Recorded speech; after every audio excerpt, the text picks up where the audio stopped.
Hey everyone, welcome to the live magic Q&A tea party with Madam Pamita. I have my Taurus mug, even though I'm a Cancer. This is my son or my boyfriend's mug. We have two Taurus mugs. We can't tell. One is the chipped one that belongs to my son. So this one is the chipped one. This is my son's mug. My Cancer mug is in the dishwasher right now, so I don't have it. So, will it make me, maybe this will make me richer, more stubborn, maybe more clever and stubborn. That's what it says on the mug. Money. Exactly. I got a Taurus moon, so I guess I'm kind of in the Taurus club. So anyway, let me tell you, if you're watching this on YouTube and you're going, well, who is this crazy lady talking about her Taurus mug? I'm Madam Pamita, and this is the live magic Q&A tea party with Madam Pamita that meets every Sunday live at 5 p.m. Pacific, 6 p.m. Mountain, 7 p.m. Central, and 8 p.m. Eastern. We record this as a free Zoom meeting every week. So if you want to join us, it is so easy to do. It doesn't cost any money. We don't do any sales pitches. We don't, although I forgot to ask Jackie, we were starting to chat and I forgot to ask Jackie if there's stuff that she's going to promote. So she might have something that she's going to promote, but there's no way. There's no heavy sales pitches or anything like that. If you want to join us, all you have to do is go to spellsquad.com, spellsquad.com, and that will take you to my page on my site, parlorofwonders.com, where you can sign up to be on my email list, and it also gives you the code so that you can join us on a Zoom meeting. This code is the same every week. You sign up. Once you get that code once, you can come every Sunday at the same time, meet with me and my amazing guests, my really amazing guests this week. And you can ask us questions about magic, about law of attraction, about spells, about incantations, about spiritualism, about you name it. We got it covered here. Divination, tarot, any of those things. So if you want to find me, you can find me at parlorofwonders.com. If you want to find Jackie, we're going to talk about that. You can find her at coventrycreations.com. Let me tell you a little bit about Jackie. She's the founder of Coventry Creations. She founded Coventry Creations in 1992. And as we were just talking about it, that's before the internet was a thing, kids. She was doing magic back in the Paleolithic pre-internet times. Do any of you even remember that time? Oh my God, it's so hard to remember. I mean, like we were talking about this last week. And we were talking about how when we were first little kids trying to get tarot cards, like there was no mail order you could get to as a kid or any of that stuff. You had to stumble upon it. It was like, there was no internet. You couldn't find out things about magic or divination or any of that stuff. You really had to search really, really hard for it. Now you just clickety clack on your keyboard. You kids don't know how good you have it. No, it's good. Anyway, so Jackie, when she founded Coventry Creations, so she was the first, and I know this, she was the first in the national market with magical products. This is like a huge thing. I remember in those days when people had little shops and they had little things. And here's Coventry Creations making candles that are accessible to everyone, that everyone can, do magic. She's like a woman after my own heart, which is that we all have the power within us and we do want to empower everyone. And she walks the walk that goes along with the talk. She's made products that made magic accessible to everyone.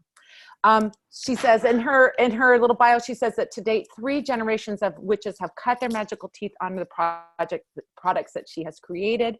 Not only that, she has, I love this. She is the author of 2 amazing, amazing books that I always recommend to people. The first one is Coventry Magic.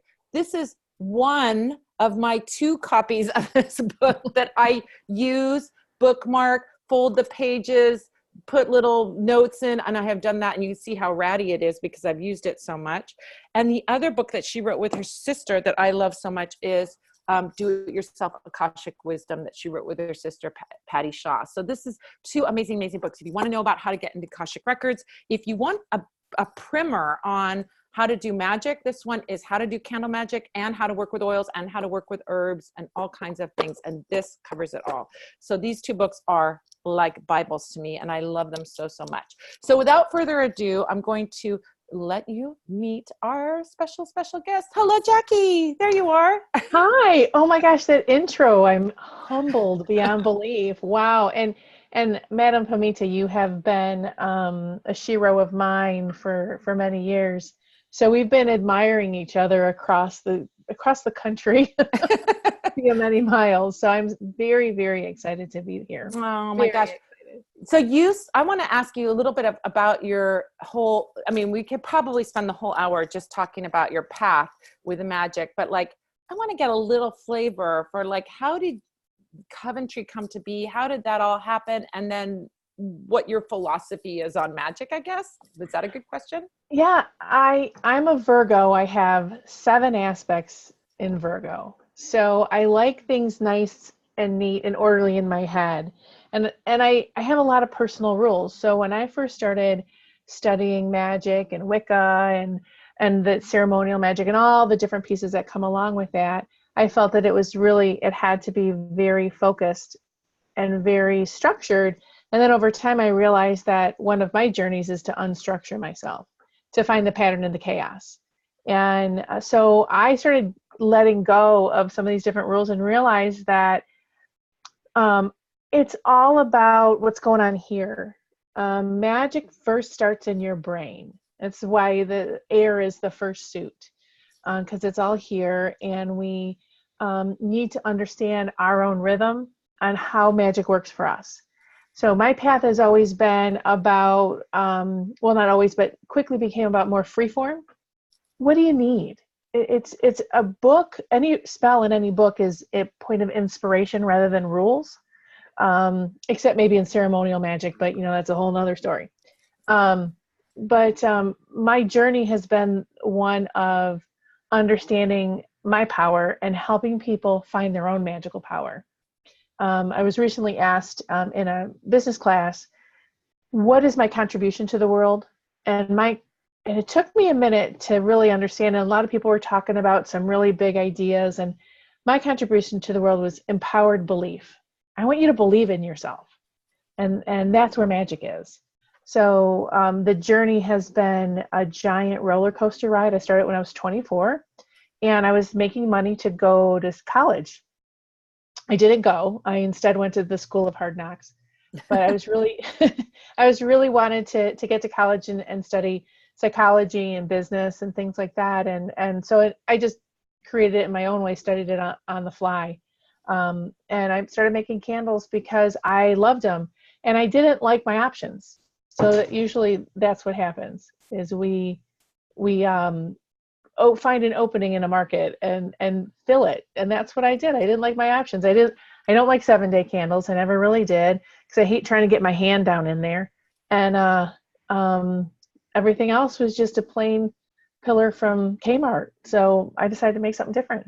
Oh my gosh, your candles are amazing. And that's one thing I want to talk about. If you guys don't know Coventry Creations candles, the one thing that I love is that they are ready to go. Like somebody that does, it's like they can grab it and go. Somebody that doesn't know anything about magic can take a candle, one of your candles. It has a little, they don't have to use the spell that's on it or the incantation or the spell words that are on it, but they have it there if they want to use that. Mm-hmm.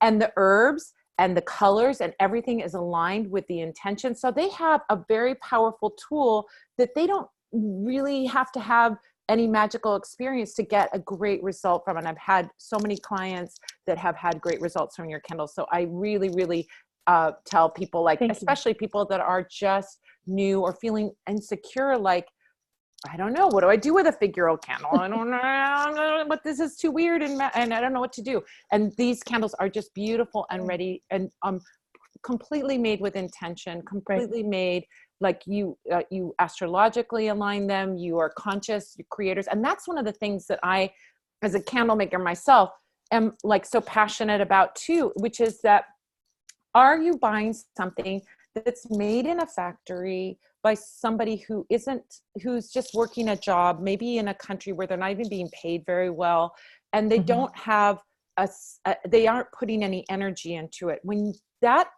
It's not that you can't do a candle spell with that candle. Of course you can.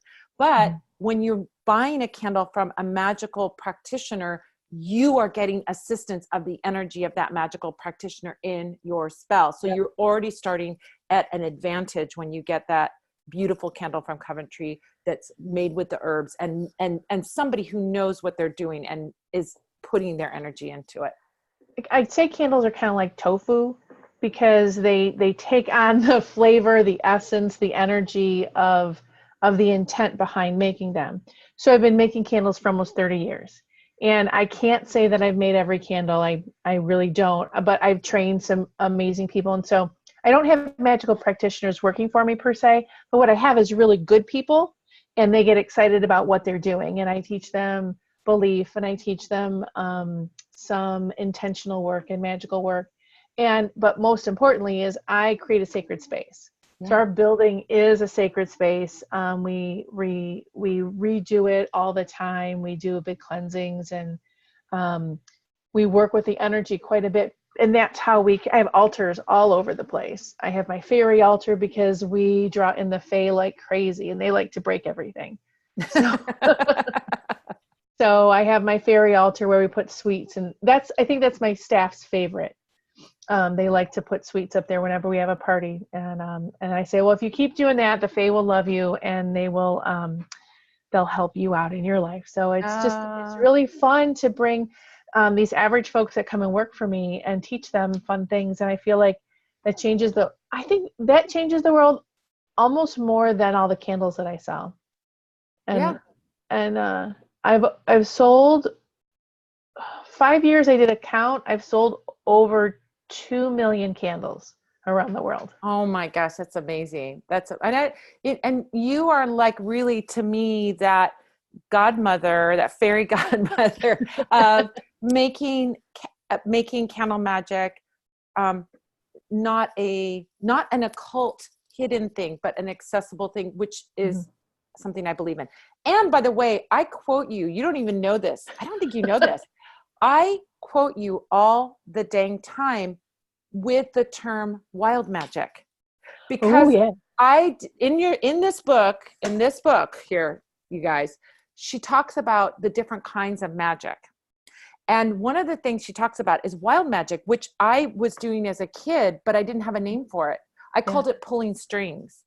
Oh, I love that. Name for that, which is like I would visualize pulling whatever I wanted toward me. It was a visualization, really, but I would constantly be attracting stuff because which is what wild magic is like everything always works out. It just serendipitously happens. And so you coined that term for me, which to me was, I say, this is wild magic as per Jacki Smith. Jacki Smith calls it. I love her. Sorry. I'm constantly saying your name like John the Baptist and you're Jesus. Oh, But but the other thing I got to tell you is I'm a Cancer, as we talked about with my mug of tea, and I call myself the Virgo Whisperer. No wonder I love you already, because I'm a Virgo Whisperer. All my Virgos in my life, they all get very thinky, and I'm the one that goes, it's all going to be okay. It's all going to be okay. And the Virgos keep me on track. The Virgos whisper to me back. It's not like I get this whisper back. My Virgo's like, come on, you got to keep on track. Focus, focus, focus.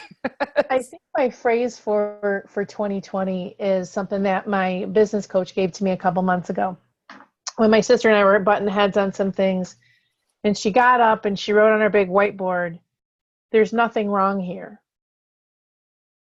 You might be stressed. You might be challenged, but really there's nothing wrong. There's nothing wrong. You know when things are wrong, and there's nothing wrong. It's just not perfect.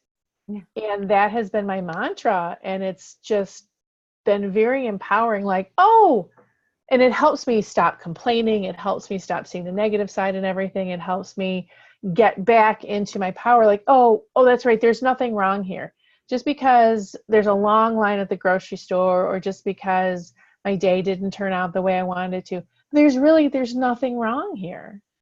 Isn't it like just such a great peaceful statement? So that's my big Virgo thing, is that because I can find everything that's wrong. That's what we do. Virgos find all the flaws and the faults and the holes in the plan. So it sounds like we're complaining all the time, but it's great. There's nothing wrong here. Well, we have so many questions, and I would love to sit here and just interview you and ask you all the questions about everything. But are you ready to answer? Yeah, it's a Q&A. Let's go. Yeah, I think it's going to be amazing. All right. So the first question we've got is from Eve, And Eve says, hello, ladies. Recently, I'm working on a vigil road opener candle. And my questions are, what should I do with the petition paper? Burn it and then blow it in a certain direction or bury it somewhere? And where should I discard the road opener vigil candle glass and remains? So I'm going to let Jacki take that one. What do you think, Jacki? You said you're not a fan of a vigil candle, but yeah, I mean, just because I'm a Virgo, I hate soot on my hands. So, so okay, so I'm going to say yes, you can do all of these things. So get comfortable in your space. If you feel that it makes sense to bury it, I mean, for me, burying it is, you have two schools of thought. You're burying something and you're suppressing it, or you're feeding it into the earth. So what do you want to do? I kind of like the idea of burning it and blowing the smoke into a certain direction. I haven't done that, so it's a neat idea. So when I do road opening, I think about the direction. So in front of you is the future and prosperity and wealth. Behind you is death. And it's usually love is usually, I forget, to the left. And then to the right is release. So there's a couple different ways. It's just something that I learned from Orion Foxwood. So wherever direction you're facing, if you feel that you want to bring love into your life, kind of bring it in from the left and maybe blow it in that way. Look up the different directions of where you want to go, because a road opener starts you at a crossroads. So remember, you're in the center of the roads that are crossing. So think about going forward in that road when you open the road, and you can blow the smoke that way. You can burn it. So what does the petition paper do for you? Does it anchor you? Does it free you? So all of that is that psychological use of all of your magical tools. So your tools are there to work and set up the vibration, a vibration that you might not know how to get to. So if you need to diffuse a block, burn it. If you want to anchor yourself while you go forward so you don't lose everything that you have. Do you see how it can just go interesting and crazy? Sometimes road opener, I put it in my shoe. I put that petition paper in my shoe because I'm going to walk that path. Mm-hmm. You can put it under your candle. Now, talking about disposing of, so just let your creativity. So magic is creativity, and the divine comes to us. I talk about in the Akashic record space, but the divine meets us there, and it talks to us in the language of creativity, in the language of our childhood language of fun and creativity, to find new ways to express new directions and new vibrations. So let that crazy creativity come to you. Get the crayons out, get funky scissors, whatever it is you need to do to let out that inner child and that creativity and just have fun. Disposing of candles. So I am one who feels generally, unless you're doing big time cleansing work, when your spell is done, all of your supplies are done. It has exhausted its energy. It is spent. It's kind of like that chewing gum has lost all of its flavor. And so you can just dispose of it. Except in times of cleansing and big protection work. That has an extra piece of it because it continues on. So for your vigil candle, for your road opening candle, you can, if you're just going to use a vigil candle for that, clean it out. Use it again if you want to, or recycle it. Recycling is good. Now, if you're doing protection work and you want to really get a clearing work, you want to really get that stuff out of you, I take all of my spell leftovers that are not valuable. Like if I've got like a Sacagawea coin or something like that in there, I don't throw that away, but I'll gather up all of my supplies from a protection spell or a cleansing spell. I usually gather it into either a newsprint, which a lot of people don't get the newspaper anymore, or maybe an old shower curtain, or just something where I gather it all together, and I take it to a dumpster that I don't normally go to. And so whenever I dispose of stuff that is a cleansing, I take it to a dumpster from a different path, not between work and home. I go to that dumpster, I look and I aim, and then I turn and I throw and walk away without ever looking back. because I don't want to reconnect to it. So I'm getting rid of it. I said a Sacagawea coin, if you're doing road opening, get thee to a bank. And well, I don't know if they still have Sacagawea coins, but if you can find that, if you don't know who she is, she opened the road to the West. Yeah. She's the road opener. She is, I always get chills when I talk about her. She is she's an American spiritual guide. So if you want to open a road, you get the Sacagawea coin and you thank her, and she'll tell you how she wants to be thanked. She loves toasted corn, but you know what else she loves? She loves it when you donate to a Native American cause, when you fight for her people and you help take care of her people, because that was what she was trying to do. She was trying to promote peace. If you read about her story, it's really powerful. Oh my gosh, I love that. And yes, a Sacagawea coin. You can get them at a laundromat. Sometimes arcades will give you them, or places where that you get change machines. But you can ask your bank. Sometimes they have them at the bank, and then you can get them online. They have ones that have painted, so that they have a colorful, instead of being just one color, the golden color, it's painted. So you can get that too, and carry that as a charm or a talisman. Bless it and work with that. I love your idea about carrying the petition paper in your shoe. I am like that kind of person who's like, if I'm wanting a spell, I like having something of the spell that we continue on. So whether it's like the wax of the candle that we carry with us, we form into a talisman, or it's the petition paper, keep it with you until you get the result that you want. If you've done a good spell and it looks like a good spell, and that will keep things going. And carrying it in your shoe is the easiest darn thing in the world to do. You know, just dip it, and it is about opening those paths. So I love that idea. That's amazing. And I'm also about recycling glass. Recycle the glass, unless it's something you want to get rid of. Those 7-day candle holders, they make a great holder for the Blessed Herbal candles from Coventry. Just saying. That's another thing. I have these. I would always put your candles in these glass, very thick anchor hocking glass containers that are about yay big and that big around, because it would contain all the wax, and then burn it like a vigil candle, where all the wax would burn completely instead of pooling out. And then you can wipe it out and use it again. And I love those for your candles too. So yeah, but you're right. The vigil candles can be used on yours, like you can make it like a pop out candle, you know, those pop in, pop out candles. All right. We have another question from Francesco. What is the best candle color for spirit communication? You have a lot of spirit candles, as particularly, can I do a little plug for your, Jacki does this whole line around the Samhain Halloween holidays, where she does these ghost candles, where she has a seance candle, a ghost repel candle, a cleanse the home candle, quiet the poltergeist. I don't know what else you have. I don't remember. I think I got the night terrors. The night terrors was big this year. Yeah. So, so you have these candles, a lot of spirit talking candles. You have angel candles. You have a lot. So I'm sure you're going to have something to say about that. So best color for talking to spirit. I don't think there is one. And because it depends on what I want to do. Now I use white a lot for spirit communication, just because white has that vibration that's up here.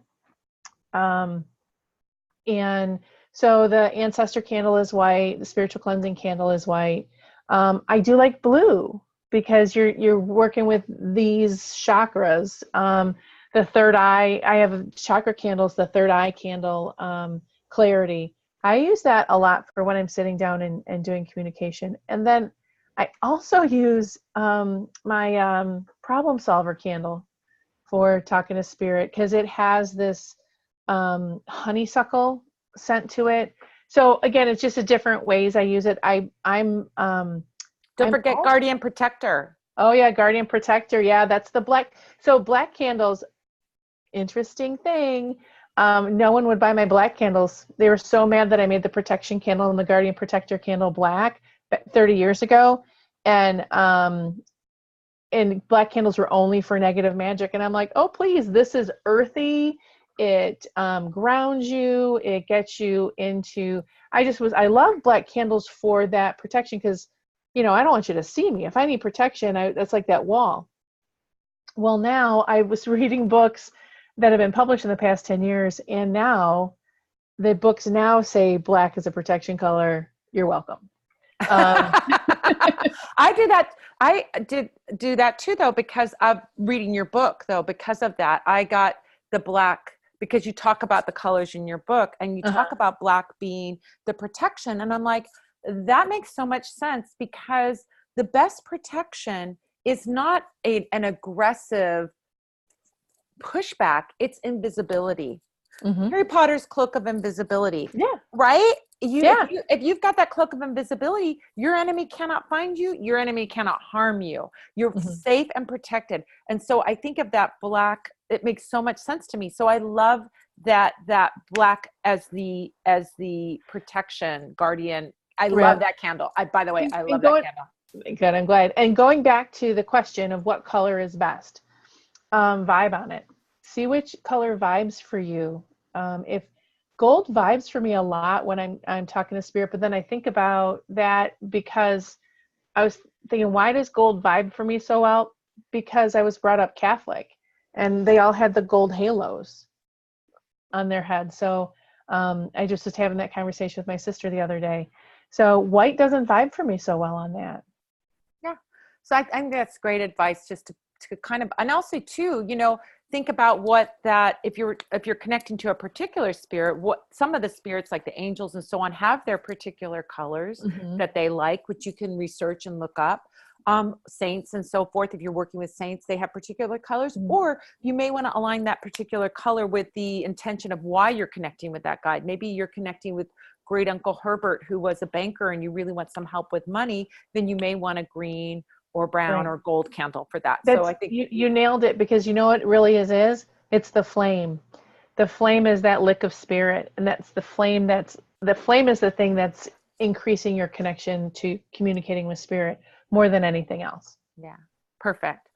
All right. So we have a question for Jacki. Apparently I do not get to answer this. Oh, you're going to get my 2 cents anyway, whether you like it or not. So Kim asks, hi, Jacki, is it ethical for me to do a spell to empower my sons?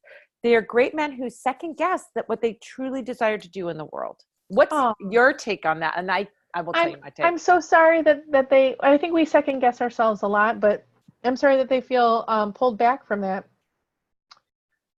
Would you pray for them? Would you pray for your sons to be empowered? If you would pray for your sons, then you can do a spell for your son. Now, are you trying to control and manipulate and have them do a specific thing? That doesn't work out so well for you. But if you're looking at, you just want them to feel empowered and loved and where that comes from, and help them release whatever. I have had friends who have prayed for me, Christian friends who have prayed for me during really scary times. And I felt it, and it was amazing. And so I felt some miracles happen in my life. And then I've had other Santorian friends who have done spells for me because I was having a rough patch, and I felt that too. So I think that when you send love out to somebody, and they feel it. What's your thought?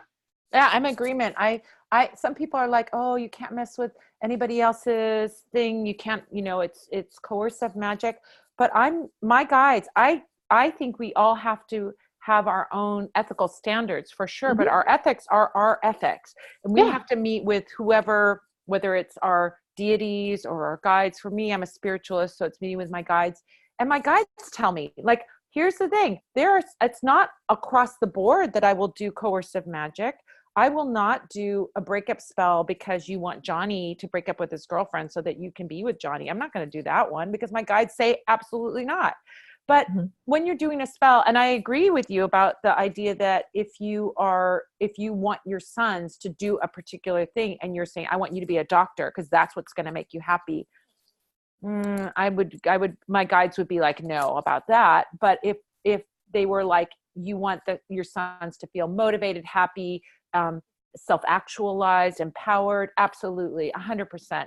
And, you know, those kind of broad good wishes where they get to have their own will, you're really not interfering with that will, but you're giving them a boost so that they can fulfill their will. My guides say there's no problem with that. There's no problem with that. Your mileage may vary, but that's what my guides say too. And I think that's something that, Kim, you can probably sit down with your own deities or your own guides or your inner self, your inner truth and in your inner voice, and see what they say about that. And does it feel good or does it feel off? You know? One of my philosophies is we're always doing magic on ourselves. Even when we do it for other people, we're doing it on ourselves.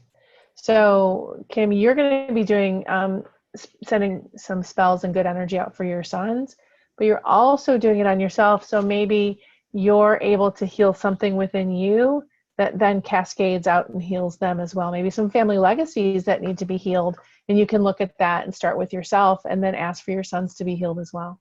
Oh my gosh, that's an amazing, I'm going to go off on a little tiny tangent, but I've been getting this guidance for people where I call it mirror magic, but it's not working with a mirror.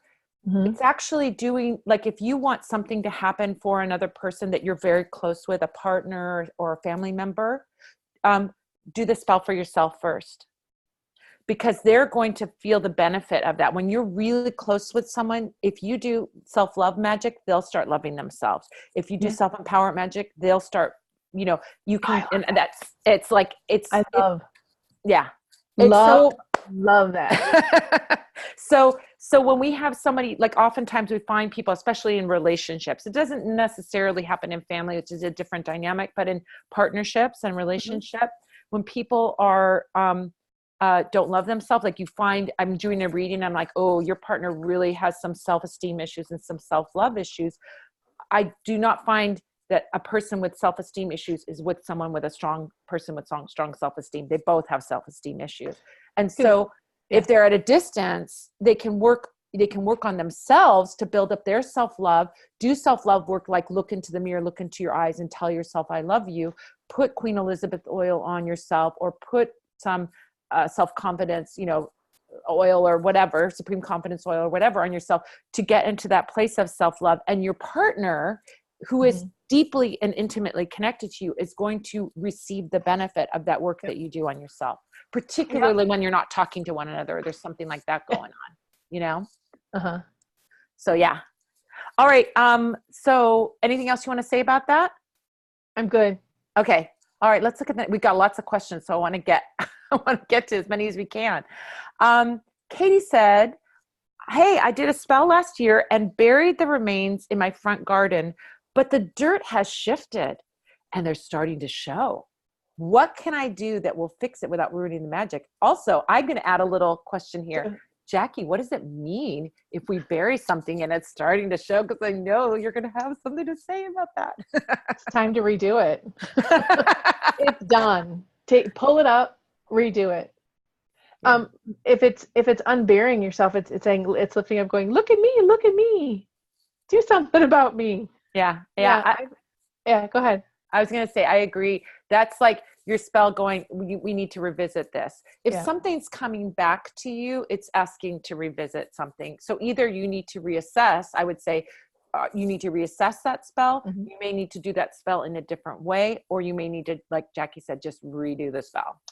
I was surprised when all of a sudden I saw a railroad spike that I had buried in the corner up on its side halfway into my yard. Like, what's going on? So I redid all my protection, and it was, there was some weird stuff going on, and that's exactly what I needed to do. So I'm not sure if this was protection stuff you buried in it. If it was, definitely pay attention. This is like a red light going off, going rear, take care of this stuff. Yeah. I waited on taking care of that railroad spike, and a bunch of crap happened in my life. Yeah. I had, so that railroad spike was up, and I'm going to tell you what happened. Someone decided that they were going to start taping threatening Bible verses on my business's front door. And then a week later, somebody left a dead rabbit at the backyard of my business where you can't even see from the street. And then a short time after that, I had people start quitting. Yeah, it was a lot of stuff. This was a big sign that said, you have some stuff heading your way. And I have no idea who did that stuff to me. I have an inkling, but I want to say something really powerful. Psychic impressions are not facts. So these were not, I wasn't going to take action on anything because I don't know who really did this. But then again, I thought, well, does it matter? I just need to take care of myself. That's it. I don't need vengeance. Vengeance, if somebody's throwing some bad stuff out there, they're going to get theirs because they're living. How miserable do they have to be to be able to actually do that? So they already have a miserable life. So all I need to do is protect myself and live in a place of joy and magic. Yeah. A bully is not a bully because they feel empowered. A bully is a bully because they feel disempowered, and they need to assert themselves to feel a fake empowerment. But that's what a reversing candle's for, baby. You don't have to know who they are or what they're doing. You can write on a reversing candle, which you sell a reversing candle or a double action candle that's half black and half another color. On that black part, you can write my enemies, the person who's putting the threatening notes on my door. You don't have to know the name of the person to send that energy back to them. And it's one of the workings that I like because it's very clean work. If you say, John Smith, and John Smith is not sending you nothing but love, John Smith is going to get love back. Or if John Smith doesn't care about you, he's going to get nothing back. But if John Smith is after you, John Smith is going to get his stuff that he puts out back to him. So that's a very clean kind of working to do. But anyway, so okay, this is exciting. Eve says, wow, what a coincidence. Let me put my 2 cents. I think this is a synchronicity. I just bought Coventry candles today and had no clue the guest speaker was not only from Coventry Creations, she is Coventry Creations. She is the mama of Coventry Creations. Good omen. Oh yeah, that's a good omen. That's a great omen. So I'm glad you're here, Eve. That's awesome. Yeah, they're everywhere. I see them in shops that are just kind of not even magical shops, like kind of regular shops, and then metaphysical stores have them. And I think it's so great that you're everywhere. I want to see them in 7-Eleven someday. Okay. Target. I was in Macy's a long time ago, but they tend to rotate their products fast. You were in Macy's? Yeah, about 20 years ago. Oh my gosh, that's amazing. And it scared the pants off of everyone. They said they had a whole bunch of complaints that they had these witchy things in their store. And I'm like, so don't carry them. Yeah. They wanted me to change everything. I go, just don't carry it. There's other products. Yeah. Affirmation candles. Everybody likes those. Actually, I think that's why I made affirmation candles shortly after. Oh, really? The inspiration. June has a question. Hello, do you have any tips for career prosperity magic that I can do in subtle, discreet ways in my office? I really love my job and would love to advance or grow new opportunities to make more money. Ooh. Crown of Glory oil. Crown of Glory, Crown of Success, Crown of Sovereignty. Wear it, walk in it, put it on your hands when you shake hands, right, Pamita? Yeah. That's a great one. I have a candle called Querent Collar. It used to be called Self-Made. And it is really about making your own prosperity and things like that, especially in a career. I couldn't sell any called Self-Made, so I changed the name to Querent Collar, and because it does that too, and it works really, really well for that. So you can inscribe in there where you want to go in your career, or you can just light it. Here's the thing is, if you can't inscribe candles because the people around you will know what you're up to, I'm not talking at the office. They'll never let you burn one there. But you can just talk to your candle. Just talk to it, whisper it, and whisper to it. I love taking like my candle and just whispering to it, just like giving it right into it, and giving it all that energy, and then light it at home, and it can just be a nice smelling candle. There's also aventurine. I love aventurine and citrine for money and career, bloodstone for your own empowerment and encouragement. So a lot of people wonder, a lot of women say to me, well, where am I supposed to put the stones? In your bra, ma'am. Put them all in your bra. And just remember that they're there when you take them off at the end of the day, or you're gonna hurt your toes. And then you can just put them in your pocket, because ladies don't have the pockets like the men do. But just wear it, and wear the jewelry that means that. I have on myself, I have a crown, right? So it's not, I don't wear a pen. It doesn't mean as much to me as it used to. So you don't have to wear like a pen, but just these are all little things. I used to write with green pens all the time when I was struggling with prosperity. I wrote with green ink. Those are hard to find. I used to wear red socks to keep myself grounded and abundance flowing. I mean, it just is whatever comes to mind. Yeah, there's tons of things that you can do. I think that is so important, that idea of the self-empowerment and self-confidence, which is that crown. You call it crown of glory. What is yours? Crown of glory, Glory, right? or crown of success. Yes. I have supreme confidence, which is like I the love that. equivalent, Yeah. you know, which is about that feeling of doing that. Now, an oil is so great because, and Jacki does have, we've been talking about the candles. We haven't even talked about your oil. I haven't even gone there. She has these amazing oils, and her oils, you can use like an oil, put a couple drops on you, put it on you in the morning before you go to work, and you're carrying that magic, say a spell, a blessing, a prayer, whatever, and you're carrying that magic with you all day. And like you said, if you can throw a bottle of, you know, a little bottle of oil in your pocketbook, in your purse, you can have it with you in your drawer at work or wherever. And whenever you feel like the need, like I really want to get I want to lean in more or something like that. You can put some of that oil on. Lean in oil.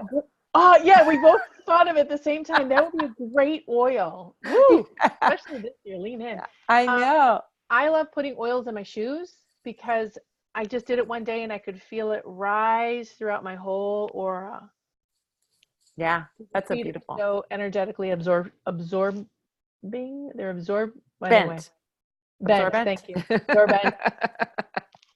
Absorbing. Absorbing. There was that absorbing junior. Back before the internet, kids. Back before the internet, so we had to watch TV when the show was on, right? Like in those days. Oh my gosh. I have to say one little thing. But first about the whispering, but it also relates to back in the old days. I'm really into my crone magic. I've gone into my croning. I've gone through my menopause and all of that. And so I'm into my crone magic, and I'm half Ukrainian. And I've been like, oh my gosh, all I've been doing for the last 6 months is watching videos of like these Ukrainian babas doing these wax healings and all this stuff, but they all have their little babushkas on their head. I'm like, those are my crone goals. Babushka on the head, man. That's going to be me with my purple hair sticking out. Always. I love it. I love it. Well, it's a new uniform. Let's do it. Let's do it. I'm going to be a babka.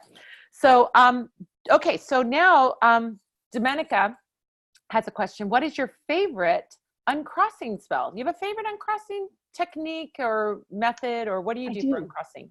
I do. Well, first of all, my uncrossing candle's the number one, because it's so easy. And what I do for any work I'm doing for uncrossing, whether I just use chime candles or tea lights or my own candles, I clear my aura with it.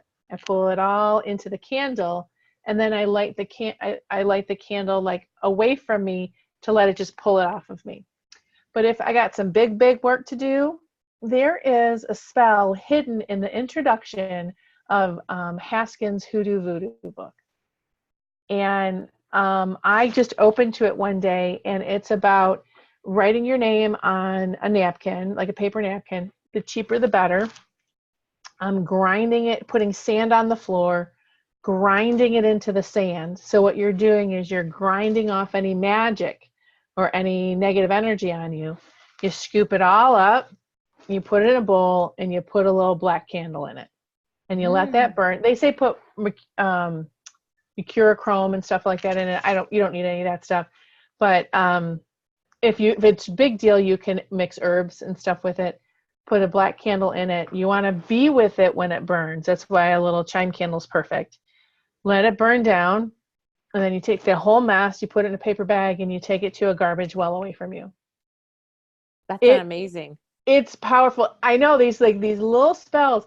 So back in the day of no internet, we would live for little things like that were authentic and real.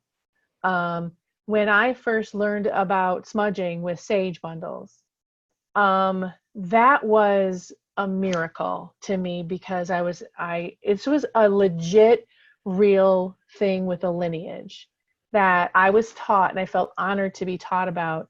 And it was passed, and it was a lineage passed between people, and it was just this great core magical thing that we all needed to know. So I know that some people are concerned about whether there's appropriation or whatever with smudging. It's really like, this was such an appreciation and such a blessing to us earlier magical practitioners.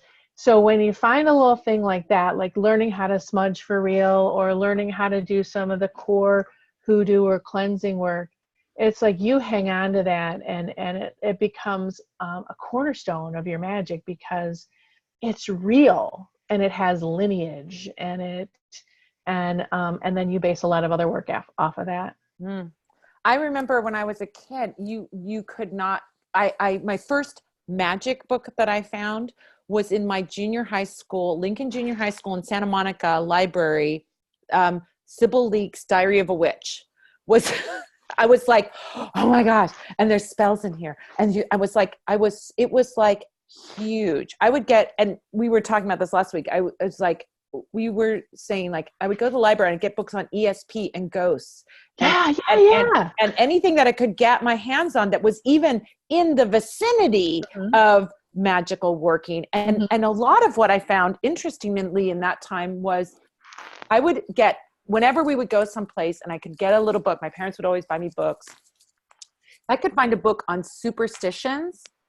I was like, I was drawn to it, because the superstitions are magical. They're magical workings, right? Whatever your superstition is, even if we say now, oh, well, that was twisted around, or like 13 is an unlucky number. That was really twisted from the older belief, an ancient belief, pagan and whatever pre-Christian belief, that 13 was actually a magical number and it was twisted to be an unlucky number. But still, you could find something that was like, oh, there's this little thing that I know there's something in there, that it was so drawing to me, If you found someone like you and you clustered together and you shared your notes, you said, well, I learned this and I learned this. So it was really a struggle to learn and to find the next thing and the next thing, and understand how these things work. My gosh, I'm going through that right now, because I'm trying to find out information about Carpathian magic. It's not even Ukrainian magic, because Ukraine is huge, but Carpathian magic. There's shamans in Carpathian Mountains, and it's like been so suppressed by both like the Christian church and then the Soviet Union, that all of it has really been buried underground, but we're slowly extracting it. But so much of it is like in Cyrillic, written in Cyrillic, and I'm using my Google Translate to like translate pages and finding people. But I'm finding this little tiny network of people that have information that speak English, and I'm like, oh my God, I got to reach out to you, and I got to reach out to you. It is for me so reminiscent of that time when I was a teen. Preteen and a teen, when I was looking for this information, and I knew it was somewhere, and I was kind of picking little threads, but I couldn't find exactly what I wanted. It didn't exist. So one of the reasons, or one of my resources for learning more and more hoodoo work and more conjure work, is art books and archaeological books. And so I would learn this thing about this over here, and then I would look in this archaeological book where there's some old art and old finds, and go, oh, look at that thread, and look at what that. So that's art books, ancient art, huge clues. Oh yeah. I'm into this whole thing right now of, we're not answering a question right now. I'm telling you about what I'm doing, but I'm into this whole thing. There's this Trypillian culture, which is from like 3000 BC, that was in that area. And they had this art, and they would do these different shapes, and they're almost like you could sort of see a parallel between like ancient Celtic art and runes and things like that. So I feel like, oh my gosh, there's this language here that hasn't been really unearthed, and that what you're saying about like the archaeological things are where I'm finding out about this, but I'm looking at like, oh my gosh, this is magical. And for Ukrainians, a lot of it is like you can find these magical symbolism in embroidery, in the pisanki, which are the eggs, those decorated eggs, and a lot of the symbols in there. So there is this like research that's I'm digging in and finding all this stuff out. But it is like this, I feel like I'm back in junior high. Like there's no book about it. There's no article about it on the internet. We're totally geeking out here on this stuff. So thank you for bearing with us, everyone. All right, let's get to some more questions. All right. So Marissa has a great question. What is it that makes candle magic powerful? Well, if you want to know, you got to read the beginning of this book, because this book will tell you. But what is it that makes, in a nutshell, what is it that makes candle magic powerful? Is it something to do with the flame? Yeah, I think it is. I think it has a lot to do with the flame, but I also think it's a movement. So the flame is the magic. That's the connection of spirit, you and spirit. And then you have, as a candle burns down, you have heaven approaching earth. So you have your intention approaching manifestation. And I think that it's an amazing visual to help you understand that it's coming closer and closer and closer, and you're actually doing work. It's action. I mean, you carry rocks, right? You can carry rocks, but they don't do anything except, make noise in your pocket. So, but they are doing a lot of things, but it's hard to see it. So this is something that's tangible, and you can see it changing and transforming. I love that. And also too, I think it gives focus. Like we were talking before about wild magic. Like I do wild magic all the time, and people will say, probably the same for you, Jacki. Like people say, do you do a lot of candle spells for yourself? I go, I maybe do like 3 or 4 a year for myself. I don't really do that many candle magic spells for myself, because I'm doing a lot of wild magic and visualization and intention in my magic.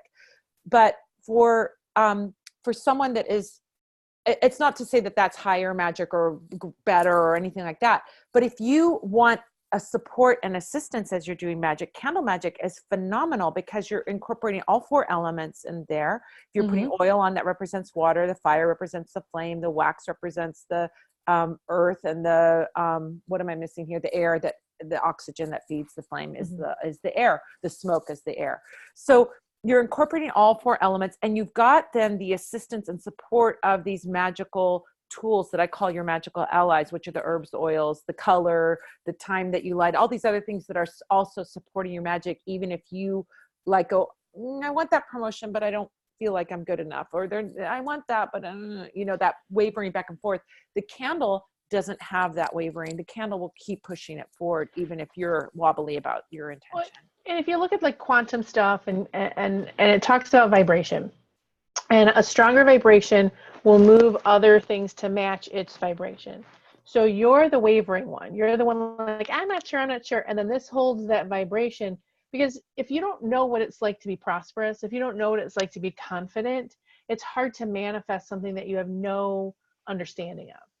If you don't know what it's like to be loved, healthy love, then how can you manifest that?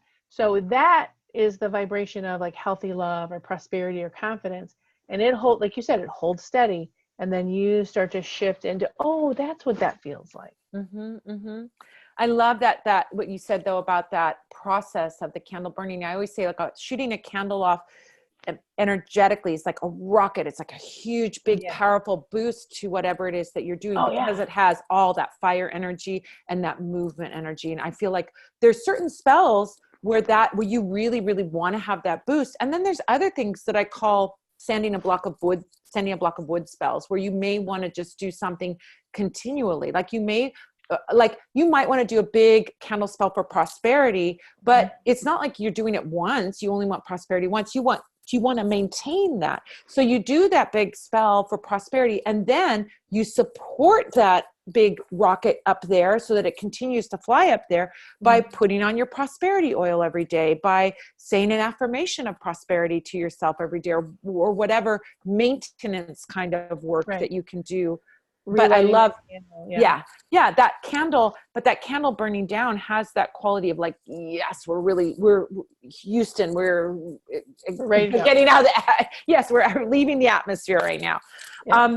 So Sacagawea, Kim wanted to know how you spell Sacagawea. Angela wrote it in. So Sacagawea is Sacagawea. Thank you, Angela, for writing that down, because I would not have been able to say that off the top of my head. Although I have to look it up. Yeah, spell check that one.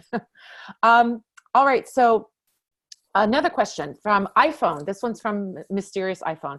I have a question I'm stuck on. I applied for a job, had 3 interviews, truly thought I had the job, but this got this email Friday that they went in another direction. This company is the only company I want to work for at this point in my life. It's everything. It's everything I need, the pay, the flexibility. I can feel it in my gut. That in itself is a question that we can answer. What do you recommend for a road opener for a job, and the job for me will come through? Or do you recommend a candle on the specific company and the people's names are totally different working? So that's a kind of a specific question for your specific situation, which you may want to have a reading about the situation, because that's so specific. Should I do this or should I do that about your situation? We can't tell because we're not looking at you. We don't know. We aren't looking at a cards. You know, the cards are telling what the energy is going on around that. But let's ask a general question about this, and I'm going to translate that. What happens, Jacki, when I want this job, I want this promotion, and the company says, we decided to go in a different direction? What do you do with that kind of stuff? Number one, I have to, myself or any of my clients, 99.99% of the time when somebody's stuck on one thing, that this is the only thing that will do forever and ever, amen. This is the only person, the only job, the only this. There is an agenda that this means something. So that job means something to you. So maybe this job means that this is a symbol of success. And you feel like a massive failure if you don't get this job. So learn what it means for you. And that's when you get that reading and uncover and do a little why is that. In the Coventry Magic book, I have this whole thing about why is that? What am I missing? So play that game. Where you ask yourself, okay, this job is the only one for me. Why is that? And then those nanosecond answers will come to you. And it's that very first answer that comes to you. So why doesn't a spell work? Because you don't want it to. When you go through and you dig deeper and deeper and deeper, and I know you're probably cursing me when I said that, I want this, absolutely. But maybe you're not ready for it. Maybe there's something better. Maybe there's something hidden. There's something going on, and your magic will work until it hits your fear, until it hits your limitation or your belief that says, nope, you're not getting this.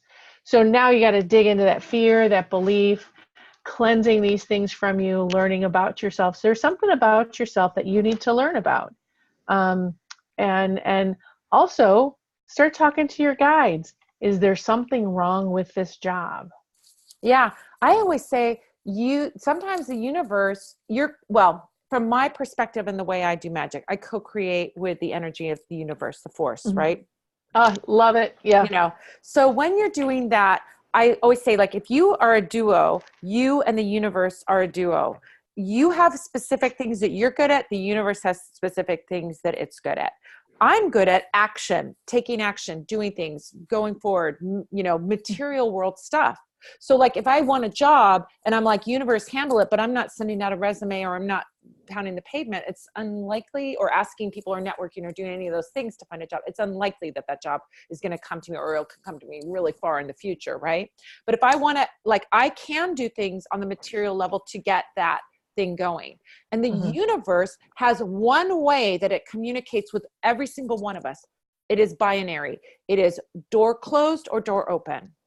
Door closed is because whatever is behind that door isn't good enough for me. It's not that I'm not good enough for what's on the other side of the door. That job may not be good enough for you, but you go, I know this job is perfect for me. Well, from the outside, it may look like that. Have we ever heard of the story of me and so-and-so, I don't know, who's the hot guy right now? Paul Rudd. I don't know who was an actor that's super cute and hot. Paul Rudd is cute to me. I don't know. He just popped in my head.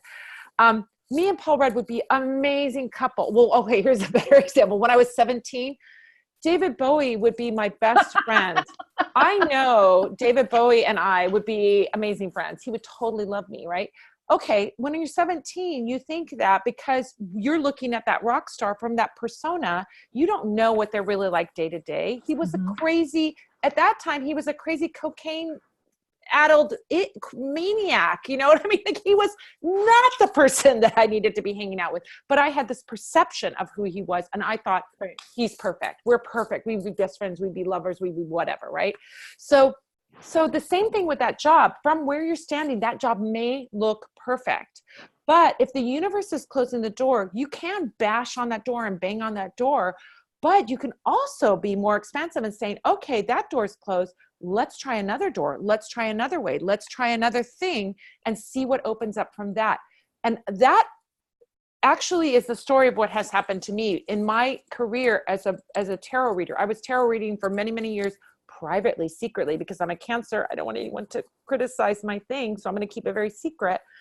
And I was doing it on the side, and I was doing parties, and I started doing more and more. And I was a librarian. My public persona was I was a librarian. And then I lost my job. That looks like the door slamming shut in my face. And I had 15 minutes of like, holy crap, I'm a single mom. I'm a librarian. And I've lost my library job. And there are no library jobs. If you know about librarians, it's horrible for librarians. And I was like, okay, well, let me try doing more readings and see what happens. And then from there, everything opened up. So that door that slammed shut in my face, which for 15 minutes, I was just a disaster. But then I said, I'm going to flow with what the universe is doing rather than resisting what the universe is showing me. I'm going to flow with it and see where it takes me rather than judging this as a bad thing. So yes, you can do road opener. Yes, you can do job spells. Yes, you can do control your boss spells. Yes, you can do all of those things. But at some point, are you going to be expansive and say, maybe from the outside, this job looks like the perfect job. But from when I get into it, maybe my desk is going to be next to the men's restroom and smell, and I'm going to have backstabby coworkers, and I'm going to have a boss that's a real jerk, and they're going to make me work overtime and not pay me because I'm going to be on salary. I mean, there could be a whole host of things that you may not know from the outside about that job. So, there's so many stories I can give you. I'll give you a real quick one. My husband got the ideal job. And within a week, he lost it because he was also supporting me with my IT. And I called him, texted him a few too many times. So they let him go. And I felt horrible because I felt it was my fault. But then he got another job in a week because he opened up he says, you know what? I'm just going to get another job. It's fine. The job that he's had for 15 years. It's a good paying job without being really demanding. And he's been able to put a lot of energy into developing other businesses so that in the next, hopefully, next couple of years, he can step away from working from somebody else. He could not have done it in that other job. That other job would have been 60 hours a week. And he saw the writing on the wall. So if you can, please let go of judgment, because if you get myopic, you cannot see the other opportunities around you. Yeah. There's always more. It's always better. Yeah. Although David Bowie and I don't know, maybe I could have gotten him off cocaine. That's what I would have done. Oh, I love Stop smoking, David Bowie. You're going to get liver cancer in 30 years. Anyway. So now he can be with all of us. He can exactly. His spirit, he's my angel. He follows me everywhere. It's so funny. He does follow me. His spirit form, he could be everywhere, which is lovely. We can all have him. We have very similar love. We have very similar love for Mr. Bowie. For Dave. Yeah. So, gosh, this has gone by so fast. And there's probably a million more questions that we can't even look at. I'm so sorry, you guys. But you can come back next week. Next week, I'm going to be here. My guest next week is going to be the fabulous, amazing Marcella Kroll. So you want to come back for that. Jacki, I'm definitely going to have you back on again because we have to do part 2 because you're so amazing and you have so much great knowledge. I just want to say, Go to join.witchesunion.com. Yes. Okay. So what are we promoting? That's what I was going to ask you. You've got so much going on. Okay. First of all, can I just say all the stuff that Jacki's got going on? If you go to her Instagram, she does these amazing videos where she does like a 5-minute video where you talk about something, you teach something. They're amazing little videos that you can get free information on YouTube. So you can do that. What else? You've got Witches Union, the Witches Union, which is so cute and funny. You have such a great sense of humor about all your stuff. So great. This just started several years ago, and I just was having some fun with us unions, us witches. We got to unionize, and it was just a joke one day, and then I turned it into something fun. And I have little Witches Union membership cards for your local number 13, and it doesn't make you a witch, but it just helps you celebrate it. And we have great patches. I made these patches for, if you're for prosperity magic, love magic, et cetera, et cetera. I have a whole jacket full of the patches, and then Coventry Creations with all the candles and the oils. And Mercury is going retrograde again in February, and our limited edition Mercury retrograde candle is coming back out. We only bring it out for when Mercury is going into the Kool-Aid. So that's take a look at that one. It helps. I was making it for myself for years and went, maybe I should share this. I love it. That's so great. That last Mercury retrograde we had was a cuckoo one, man. It was like I was having, oh my God, so bad kerfuffles, but I just like went, okay, I'm going to go with the flow, and that's what you got to do. It was people kerfuffles too. Oh yeah, I lost my keys, and oh my God, I had all kinds of craziness going on. Oh. Okay, so where they can find you, coventrycreations.com, right? Yep. Yep. Your Coventry Creation or Coventry Candles on Instagram, or what are you on Instagram? Coventry Candles. I forgot. Coventry Candles, yep. And then there's a Coventry Creations Facebook, and there's some Twitter stuff out there, and we have a newsletter and all that fun stuff. So, are you still doing the podcast with Storm? It's Storm? No, we have great archives. We have 5 years worth of archives that are still very, very relevant. And we're looking at what we're going to do next on that. I do miss podcasting. Yeah, it's so fun. I know, it's fun, right? And then also too, can we hope maybe one day in the future to have Witches Union meetings? Yes. Actually, we got to talk, because I want to start promoting Witches Union meetings at different stores. Wouldn't that be fun? So why don't you do it on Zoom, like the live magic Q&A? You can have everybody sign up for the Witches Union. Copy my idea. You have permission to copy my idea. I am writing that down right now. Do a Zoom thing. You can do it once a week or once a month or whatever you want, your schedule, but you can get everybody to come into the meeting.